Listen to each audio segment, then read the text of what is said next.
E aí, família, vamos lá? Tá na hora do vídeo. Duas matérias para três, tá? Mas duas são relacionadas a uma só e uma separada. O que é? As duas primeiras matérias em relação ao arroz no Japão. O japonês ainda vai continuar falando com isso? Vou. Porque eu tenho alguns dados aqui que eu tinha um certo medo.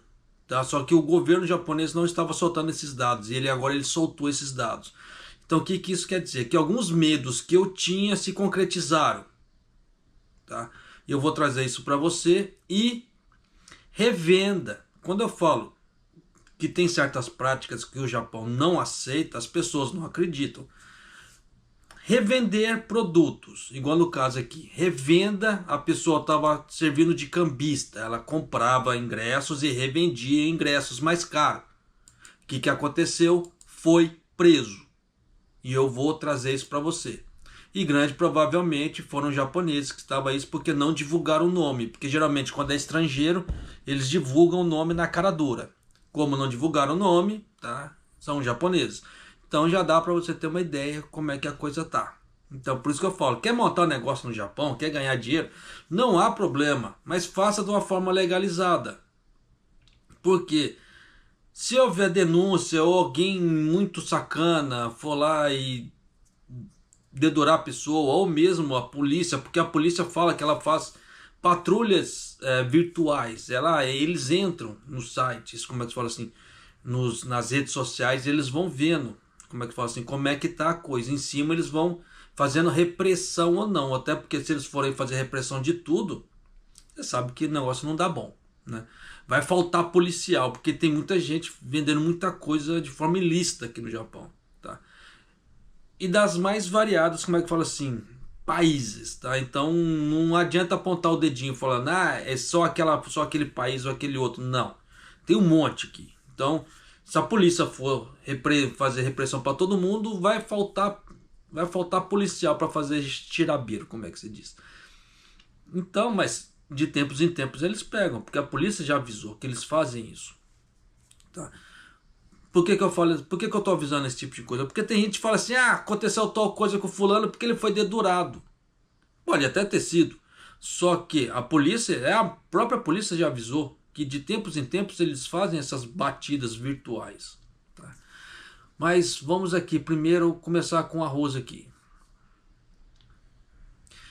Quem assiste o canal, quem assiste os vídeos, deve se lembrar que eu sempre falei que a safra desse ano ele só vai tapar o buraco que o arrombo do ano passado. Então o grande problema do arroz esse ano vai permanecer, que eu tinha essa suspeita, que eu sempre falava que ia permanecer o problema esse ano. Beleza, se concretizou meu, como é que fala assim, o meu medo, que eu sempre vinha falando isso. Porque eu vou trazer alguns dados para você, tá? E com isso você tira a sua própria decisão, se eu estou mentindo ou se eu estou viajando na maionese ou não. Mas vamos começar aqui. O ministro da Agricultura ele falou que o tufão passou, tá? E ele falou que não teve grande impacto na colheita. Até aí tudo bem. Só um aviso. Já formou outro Taifu tá vindo, mas relaxa que por enquanto não há previsão dele vir para o Japão. Não há previsão, tá? Então se você escutar alguém fazendo, como é que fala assim, alarde, querendo fazer medo, alguma outra coisa em relação a tufão, os taifus aqui no Japão, ignore que por enquanto não, o que se formou não está com previsão de vir para o Japão, tá? A não ser que ele mude a rota, porque esses miseráveis sempre mudam a rota, mas por enquanto não. Mas vamos lá, ó. 日本各地に大雨などをもたらした台風10号。米の生産量などへの影響について、坂本農林水産大臣は閣議の後の記者会見で、現時点で河川の決壊等によります大規模な水田への被害は報告されておりません。6年3枚の生産量に大きな影響が生ずるような事態は想定されていません。今のところ影響は限定的だという考えを示しました。Então, no caso assim, do Taifu 10 que passou, ele não causou grandes impactos no caso das colheitas. Só que teve locais, no caso do arroz, tá? Teve locais que plantações de pera praticamente assim foram devastados, assim, caíram. Então houve perdas assim horrendas de alto valor, tá? Tanto que teve uma árvore que eles estimam dar de 3.000 anos aqui no Japão, que essa árvore caiu por causa do Taifu 10. Foi um troço meio esquisito, tá? Mas vamos lá. Relativamente ao impacto do Taifu, no caso número 10, que trouxe forte chuva a várias partes do Japão, na produção de arroz, o ministro da Agricultura, Floresta e Pesca, Sakamoto, disse numa conferência de imprensa após a reunião do Conselho de Ministros que nenhum dano em grande escala, tá? Tanto que se colocaram aqui entre aspas, foi relatado. E ele acredita que o impacto será limitado. Então você vê que houve impacto. E esse impacto ele vai somar ao problema da falta de arroz? Sim, com certeza, porque são menos campos de arroz a serem colhidos. Isso vai fazer diferença? Vai. Mas essa é toda a informação que se queria trazer, japonês? Não. Continuando. O Ministério da Agricultura, Floresta e Pesca, Sakamoto, disse na conferência de imprensa o seguinte: atualmente não há relatos de danos de grande escala no arroz, devido aos transbordamentos de rios, etc. Não prevemos nenhuma situação que tenha um grande impacto no volume de plantação, afirmou, indicando que continuarão a ser feitos esforços para compreender os danos. Então nem ele sabe o dano. E se levar pelo prospecto desse ministro, não espere grandes coisas, porque foi ele que mandou diminuir o campo de arroz, o plantio de arroz no Japão, que gerou esse problema da falta de arroz. Foi esse tapado, porque não existe uma outra palavra para designar isso, é um tapado. Por quê? Não fez estudo de viabilidade. E mandou cortar campos de plantio de arroz para plantar soja e trigo. E tinha uma outra cultura também, eram 3 culturas. Essa cultura não lembro qual que era. Não lembro se era milho, era algo assim. Por causa do problema da Ucrânia, etc. Porque o Kishida deu um comichão no Kishida que queria diminuir o arroz. Beleza, diminuiu, olha a merda que tá dando. Mas continuando. Por que eu falo esse tipo de coisa assim, nesse vocabulário? Pô, o saco de arroz de 10 quilos Koshihikari, que é o arroz gostosinho, como é que se diz? Pô, tá mais de 6.000 ienes. Pô, isso é um arrombo no orçamento de qualquer um. Principalmente hoje em dia, que a situação não tá legal para emprego. Tá? Então, um arrombo desse, não vou usar esse termo não. Mas, entretanto, relativamente à escassez de arroz nos supermercados de todo o país, ele afirmou: até o final do mês, a distribuição de novos arroz está toda a vapor, com cerca de 40% do volume anual expedido a partir das áreas de produção. Guarda bem essa informação: 40% da produção anual já está sendo expedida. Tá? Isso é uma das informações que eu vou trazer a análise para você depois. E ele previu que a situação de escassez melhoraria gradualmente, já que a colheita começou mais cedo em algumas áreas. E essa colheita mais cedo em algumas áreas está trazendo o quê? Um arroz de menos qualidade, porque já foi falado, tá? Que é um arroz que está segurando menos amido e etc. Então, com isso, você já sabe que teremos o arroz de uma qualidade bem piorzinha, tá? E aquele 40% ali, ele influi no problema do arroz muito, mais do que você pensa. Mas continuando aqui, outra matéria agora. O volume de exportação de arroz de janeiro a julho desse ano aumentou em 20% em comparação ao mesmo período do ano passado, devido à forte procura dos restaurantes japoneses na Ásia e na América. De acordo com o Ministério da Agricultura, Floresta e Pesca, as exportações de arroz do Japão de janeiro a julho desse ano foram de 24.469 toneladas, com um aumento de 23% em relação ao mesmo período do ano passado. São saídas, o Japão está perdendo, Tá? Calma que eu chego lá. Este é o maior número, né? No caso, é o número mais elevado para o período desde 2014, quando o Ministério da Agricultura, Floresta e Pesca começou a recolher os dados. Então você vê que o Ministério da Agricultura do Japão aqui não tem um grande prospecto de fazer um bom serviço. Por quê? Começou a registrar os dados em 2014 não é um passado longínquo para um ministério de um país que é considerado um dos mais antigos do mundo. Então você já sabe como é que o governo japonês já agia desde antigamente. Meio que nas coxas, né? Mas vamos lá. Hong Kong é o maior destino de exportação, seguido dos Estados Unidos e Singapura. E o Ministério da Agricultura, Floresta e Pesca atribuiu isso à crescente procura de arroz pelos restaurantes japoneses locais. Enquanto isso, a escassez de arroz continua no supermercado de todo o país. Então se você que viveu, ou viu, ou presenciou aquele problema da carne tempos atrás no Brasil, é igualzinho, não muda nada. Tá? O problema foi o mesmo, a situação foi a mesma, basicamente assim, quase tudo o mesmo. Só que a única diferença é que o ministro daqui mandou plantar menos arroz. Foi o que deu o problema daqui. Diferentemente do Brasil, que o agro lá, ele já tem aquele tamanho dele suportado. Tá? Mas, continuando.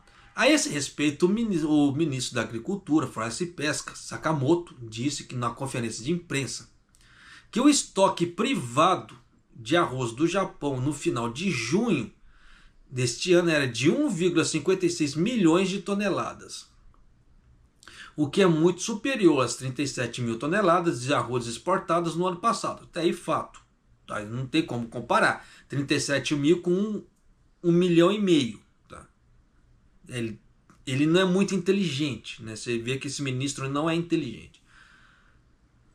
Até o final do mês, a distribuição do novo arroz estará em pleno andamento, com cerca de 40% dos embarques anuais sendo enviados das áreas de produção, disse ele, prevendo que a escassez melhorará gradualmente. Então, a matéria encerra aqui, vamos à análise. Se o Japão ele diminuiu a quantidade de plantio de arroz, simplesmente, aumentou o número de exportações em 20%. Tá? Mas você vê que esses números que a própria NHK postou aqui são estranhos. Porque o ministro falou 37 mil toneladas exportadas no ano passado, tá?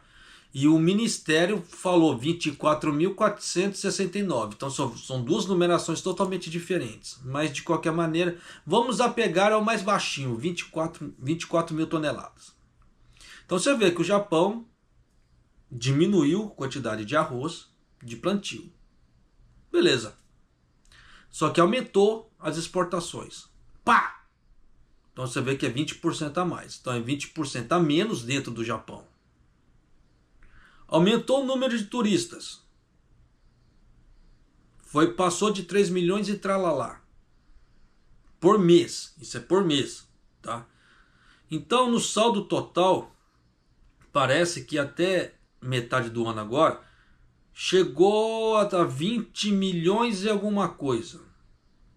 21 milhões, é um negócio assim, alguma coisa, de turistas. E esses turistas estão comendo direto. Só para vocês terem uma ideia, tá? 18% do PIB do Japão, hoje, 18% está ligado ao turismo. É uma coisa muito alta para um país, o turismo. Pegar 18% da fatia de um PIB de um país, pô, é coisa pra caramba. Sinal que a parte econômica do país está uma porcaria para o turismo pegar 18%. Então são 18%, no caso assim, do turismo, que as pessoas estão vindo e estão comendo pra caramba. E nisso diminui a quantidade de arroz também. E nisso, essa topeira desse Sakamoto, por que eu falo que a topeira é um tapado? Porque ele mandou diminuir o plantio de arroz. É nisso o que deu? Escassez, deu falta de arroz. E nisso aumentou o quê? A inflação no Japão, porque diminuiu, entrou aquela ideia da oferta e demanda, diminuiu o produto, alta procura, aumentou os valores. Tem muitos locais, eu mesmo já postei aqui no canal, na Guia Comunidades. A nova safra de coxa Hikari, acima de 6.000 ienes, 1 quilo. Né? Desculpa, 600 ienes, 1 quilo. Então 10 quilos dá mais de 6.000 ienes. E antes desse aumento, 3.500 você achava o coxa Hikari. Praticamente o preço quase que dobrou o preço do arroz. Tinha locais que você achava 3.500, quando estava um pouco mais caro, 4.000. O negócio foi para 6.000 e tralalá. Por que eu falo tralalá? Porque tem locais que estão 6.300, como eu mostrei na foto ali na Guia Comunidades. Tem locais que estão 6.500. E assim vai. Então o troço, como é que fala assim? Ficou complicado? Ficou. Mas continua na análise aqui. Então aqui você vê que ele fala nas duas reportagens que 40% dos embarques anuais, os embarques desse ano, 40%, tá, estão sendo enviadas para poder suprir isso só aqui dentro, tá, nos supermercados. Até o final desse mês, a distribuição do novo arroz estará em pleno andamento em cerca de 40% dos embarques anuais enviados das áreas de produção. Então 40% dos embarques desse ano já está indo para o público. E você vê que tem locais que já bate o arroz e já some. Bate, some, bate, some. Então o que acontece? Esses 40% vai só para aliviar. Só que os outros 60%, não esqueça, tem o resto tem um ano inteiro ainda. Para poder suprir a fome das pessoas aqui no Japão. Um ano inteiro. Nós estamos no primeiro mês. Ainda tem mais 11 meses. Esses 11 meses vai ter que dar conta com 60%. Porque se ele falou que 40% já está sendo mandado agora, só tem 60% para um ano. Então já dá para você ter uma ideia que a coisa vai dar certo? Não. Porque todo mundo que está passando esse problema de escassez agora, eles vão estocar arroz. Porque dá aquele sentimento de escassez. Aquele sentimento de escassez ninguém gosta de ter, porque dá problema psicológico. Aí o que acontece? A pessoa vai lá, ela vai estocar arroz. E se eu falar para você que eu não vou estocar arroz, é mentira, eu vou. Por quê? A iniciativa privada aqui do Japão, no caso, igual que eu falei na outra matéria, se eu não estou enganado, foi 16 estados. 16 estados do Japão se comprometeram, né? No caso, quando eu falo iniciativa privada, não é os governos dos estados, tá? Os plantadores de arroz que se comprometeram a aumentar a área de plantio do arroz. Então 16 estados vão aumentar a área de plantio esse ano. Só que até fazer o novo plantio e colher só no outro ano ainda. Então esse ano vai dar um grande problema para o arroz ainda. Acredite se quiser. Então até normalizar o negócio vai levar mais de um ano. Isso é, se esses 16 estados cumprirem aquilo que eles estão falando, de aumentar a área de plantio. E se não vier essa topeira desse Sakamoto falando de novo, falando que não é para aumentar a área de plantio, que é para deixar assim. Ele, do jeito que esse cara é meio tapado, é capaz dele falar um troço desse. Mas graças a Deus, por enquanto, não saiu nada na mídia. Saiu esse comprometimento de 16 estados no Japão aumentarem a área de plantio de arroz. Beleza. Isso vai ser o quê? Uma luz no fim do túnel. Porque se continuar desse jeito, o troço vai ficar estranho. Japonês, dá para ter uma ideia de precificação? Não dá. Tá? Não dá porque dentro desses 11 meses que ainda nós temos que passar até a próxima colheita, como é que se fala assim, o próximo plantio e colheita, muita coisa pode acontecer. Nós podemos ter outros terremotos, nós podemos ter outros taifuns, nós podemos ter, ainda o inverno está chegando, nós podemos ter problemas de nevasca também, que o Japão vira e mexe dá. E dependendo do problema de nevasca que dá, ele trava a logística. Os caminhões não conseguem andar, então não conseguem entregar, e você já sabe o que acontece. Então aqui, eu sempre canso de falar. Quem acompanha o canal há mais tempo deve se lembrar que eu sempre falei isso. Nós vivemos num país que nós estamos sujeitos a tudo, a todo momento.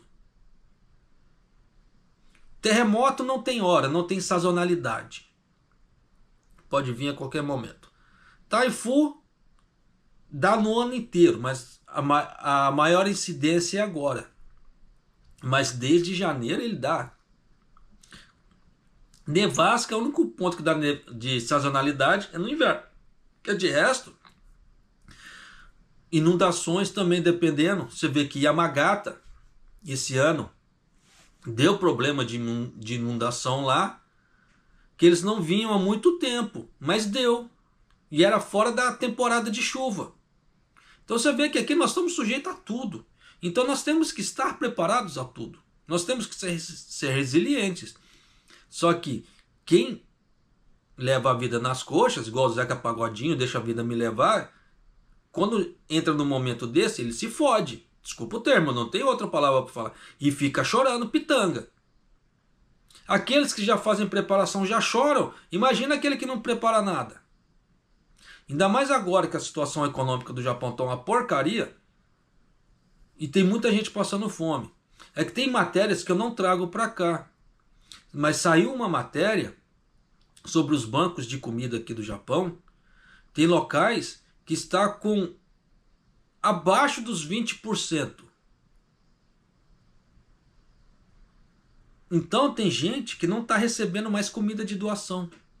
Não está conseguindo mais, porque abaixo desses 20% eles são muito, muito criteriosos para quem que eles vão doar.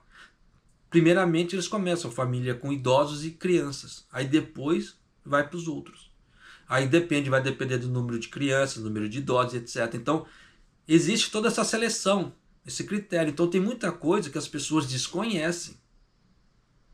Porque eu não trago informação aqui, não trago a matéria, outros canais também não trazem matéria. Mas quem está sempre de olho na mídia japonesa, sempre está vendo as coisas diretamente da mídia japonesa, está vendo que está acontecendo muita nhaca. Muita porcaria está acontecendo aí.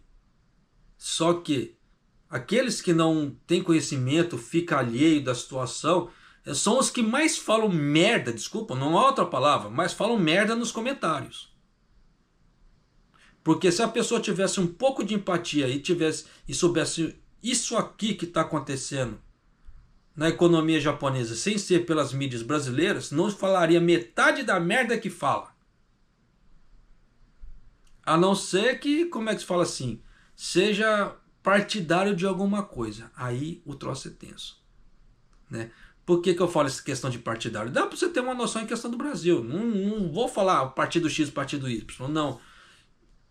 Independente. Você vê que a coisa tá tão feia no Brasil nessa parte de polarização de partido X, partido Y, que qualquer coisa é motivo para poder colocar política no meio. E sabendo que a coisa assim tá errada. Pelo que nós aprendemos de pai e mãe.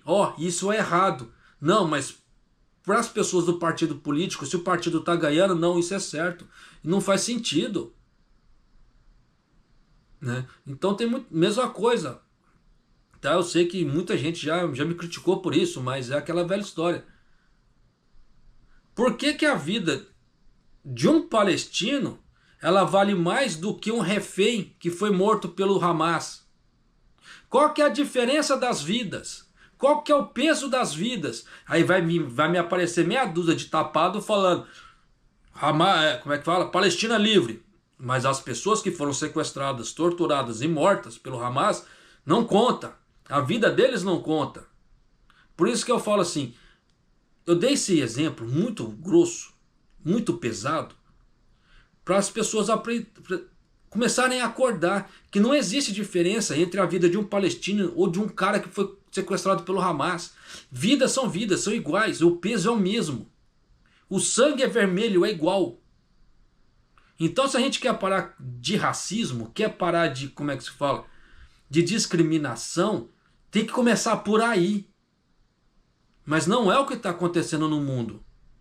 O que Israel também está fazendo, lá, arrebentando com a faixa de Gaza ali com a Palestina, tá errado também. Não tira a razão, como é que fala assim? Não tira a razão dos caras de protestar contra Israel.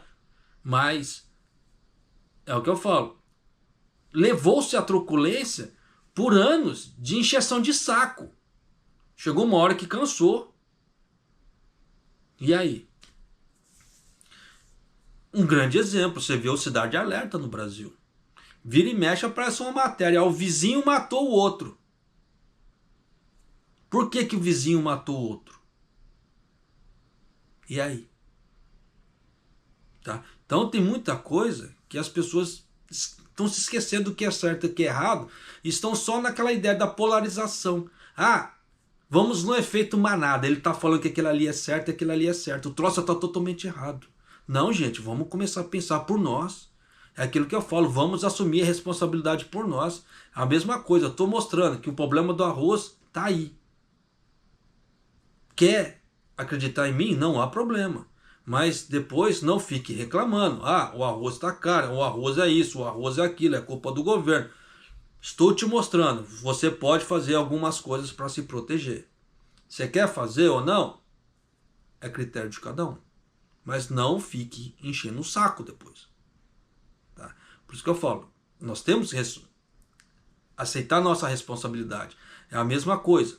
Parte de previdência. Tá vendo que o Japão tá uma porcaria, que a aposentadoria no Japão não vale isso aqui.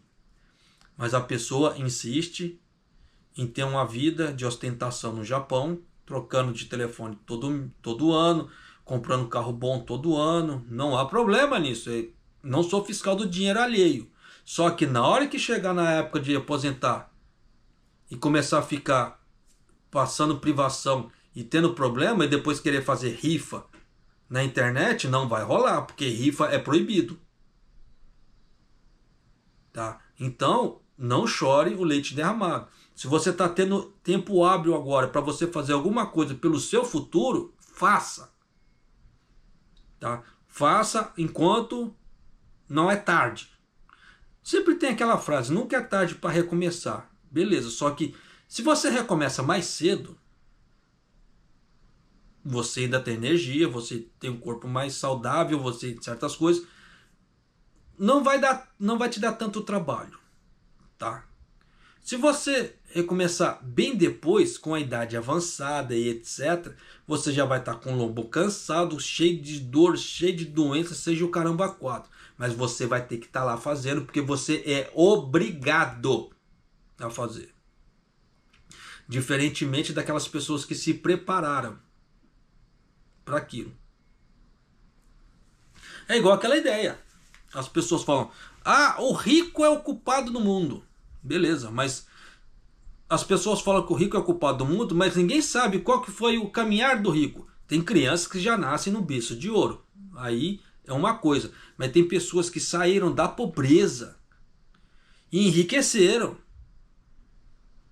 Só que ninguém viu o caminhar da pessoa, o tanto de sangue que ela soltou ali, o tanto de suor que ela teve, o tanto de humilhação que ela teve que aguentar, até chegar naquele estado de riqueza. Então já dá para você sacar por A mais B que tem muita coisa que as pessoas estão distorcendo. É muito mais fácil eu culpar o amiguinho do lado pela minha incapacidade de fazer alguma coisa. Então eu coloco a culpa no mundo e Deus no mundo, porque eu estou numa situação fodida, em vez de eu gastar essa mesma energia reclamando, tentando fazer alguma coisa por mim. Não é? Mas é isso aí. Eu sei que muita gente vai me criticar por isso, mas vida que se segue. Verdade seja dita, pô. Não. Então vamos para a última matéria aqui. Isso é, se meu computador andar, porque ele ficou uma beleza.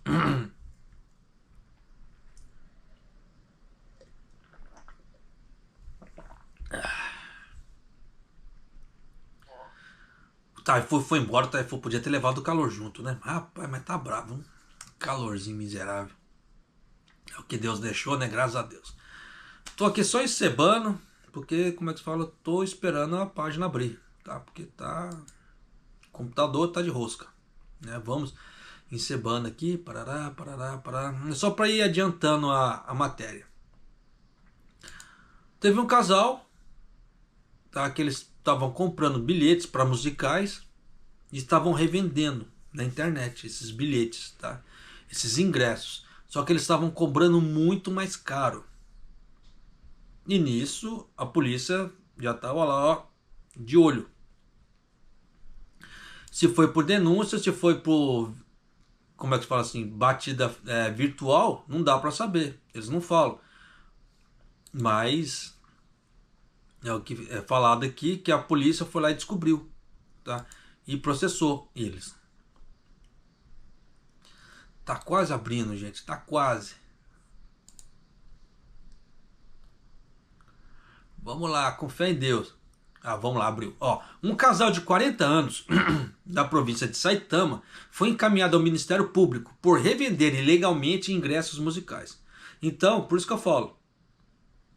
Tem certas coisas aqui no Japão que tem que tomar cuidado. Por que eu falo isso? Eu já vi brasileiros revendendo ingressos aqui no Japão. No Facebook. Então, eu tô gravando esse tipo de matéria já para alertar. Eu sei que meu canal é pequenininho, tá? Por isso que eu falo para as pessoas, quer me ajudar ou quer continuar recebendo as matérias? É que eu esqueço toda vez, mas eu tenho que falar isso. Se inscreva no canal, deixa seu like e compartilhe o vídeo e clica no sininho, tá?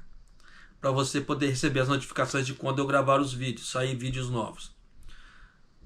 Eu já vi brasileiros fazendo isso na internet. Aí na hora que acontece alguma coisa da polícia vir e prender, vai falar assim, não, mas o cara era pobre. O cara só fez isso para poder ganhar dinheiro porque ele era pobre. Como se pobreza justificaria todas as atrocidades do mundo. Sabe que não pode. Existem outras maneiras de ganhar dinheiro, mas o fez. Então, não reclame. Então tem muito brasileiro que eles fazem isso de tempos em tempos aqui no Japão. Então, se acontece alguma coisa, não pode reclamar. Por isso que eu trago certas matérias já para mostrar e ilustrar que não pode, é errado.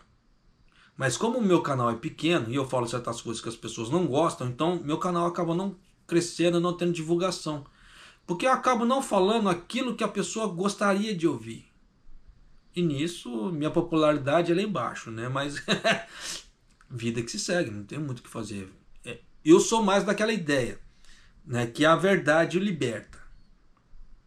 Tá? Então eu prefiro mais escutar uma verdade na minha cara que seja dolorida do que, como é que fala assim, querer ficar passando melzinho na minha cabeça, por exemplo, e daqui a pouco lá na frente você vê o estrago que aquele melzinho faz. Aí o melzinho na cabeça começa a cair cabelo, cai um monte de coisa, você já sabe, né? Aí, continuando aqui. Acredita-se que tenham vendido mais de 10 milhões de ienes através das repetições de vendas. E eles admitiram as acusações quando investigado pelo Departamento de Polícia Metropolitana de Tóquio, dizendo: usei os lucros das revendas para continuar comprando os ingressos e etc. As pessoas cujos documentos foram enviados aos promotores eram uma esposa desempregada de 48 anos da cidade de Fujimi, em Saitama, e seu marido de 49 anos, um funcionário de escritório. Então, como eles não postaram os nomes, já sabe que é japonês que fez. Porque quando é estrangeiro, eles colocam o nome na cara dura. Eles estão um pouco se lascando. Eles colocam o nome. Mas, você vê que aqui como não colocou, então já sabe, é japonês. Segundo o Departamento de Polícia Metropolitana, a suspeita de que os dois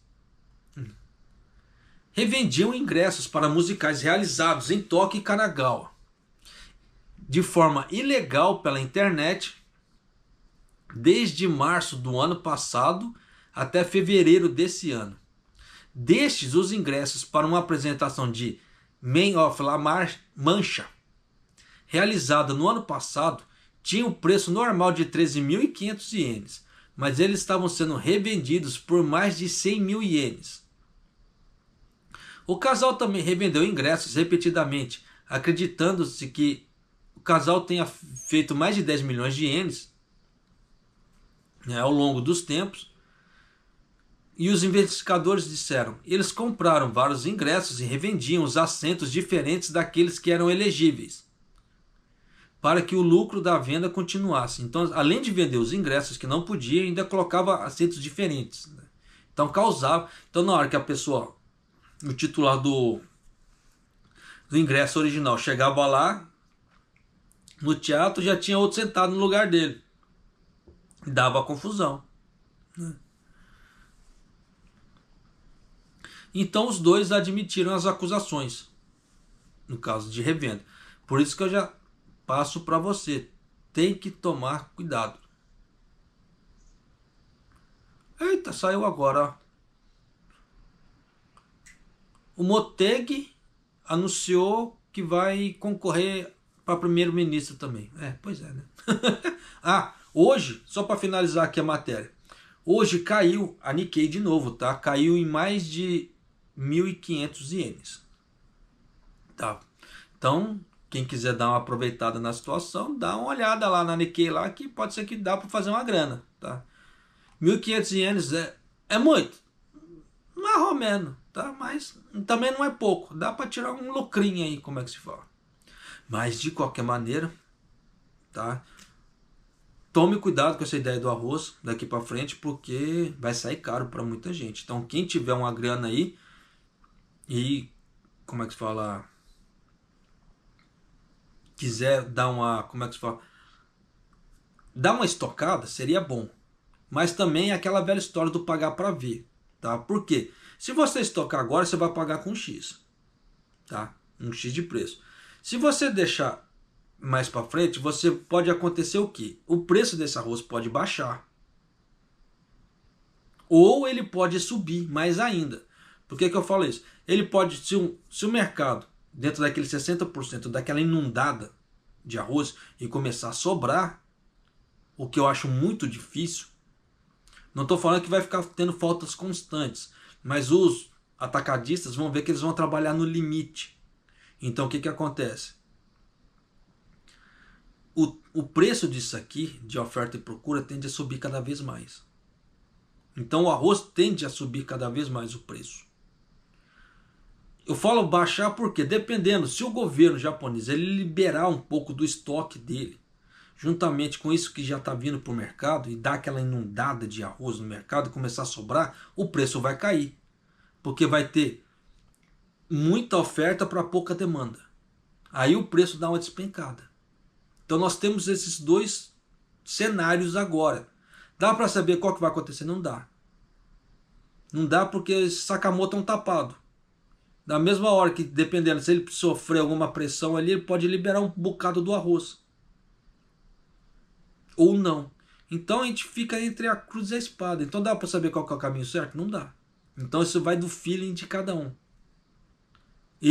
Para mim, tá? Assim que eu achar o arroz, eu pretendo estocar. Mesmo que depois, mais para frente, eu me arrependa, tá? Pode ser que eu me arrependa e caia, mas eu quero garantir. Tá? Porque dentro desse meio de oferta e demanda, é aquilo que eu falei, são dois caminhos, um para subida, outro para descida. Não dá para saber. E dependendo do caminho da subida, pode ser que fique bem pior. Tá? E esse bem pior aí, você pode colocar uns 2.000 ienes para cima ainda, dependendo da situação. Porque eu havia anunciado aqui no canal. Quem acompanhou viu. Vai haver aumento de 30%. Muita gente não deu, como é que se fala assim, desdenhou dos 30% que eu coloquei. Simplesmente fechar a cota. Falar, eu duvido, isso não vai acontecer nunca no Japão. Aqui do jeito que tem esse arroz para lá e para cá. Olha aí o preço. Por isso que eu falo. Tanto que já teve um tapado que eu bani do canal. O cara falou assim, olha aí o novo vidente da internet. Na hora que veio com ironia, eu já cortei o cara. Isso não fala mais no canal. Porque não é questão de ser irônico. Os sinais estão aí. As informações estão aí. É só nós não nos fazermos de cego. Se a gente não se fizer de cego, a gente consegue fazer certas previsões, nós conseguimos tomar certas atitudes que outras pessoas não veem. Por isso que muita gente ganha muito dinheiro com o mercado de ações e outras pessoas perdem muito dinheiro no mercado de ações, usando esse mesmo conceito de informação que eu acabei de passar para você. Aí vai do quê? Inteligência de cada um. Tá? Mas, vida que se segue. Então você decide daqui para frente o que você vai fazer em relação ao arroz que está aqui no Japão, ou mesmo você que é brasileiro, caso que está vindo para cá, para o Japão trabalhar, você já está sabendo da situação, como é que a coisa está. Então sempre tem um plano A, B, C e D. Tá? Nesse meio tempo, para você saber para onde você precisa seguir, caso aconteça alguma coisa. Senão vai ficar igual cego em tiroteio. Tá? Fica complicado. Mas é isso aí, família. E se você não é inscrito no canal, por favor, se inscreva no canal, deixa seu like, clica no sininho e compartilhe o vídeo para outras pessoas ficarem sabendo do que está acontecendo realmente aqui no Japão e sem firula. Tá certo? E Maido!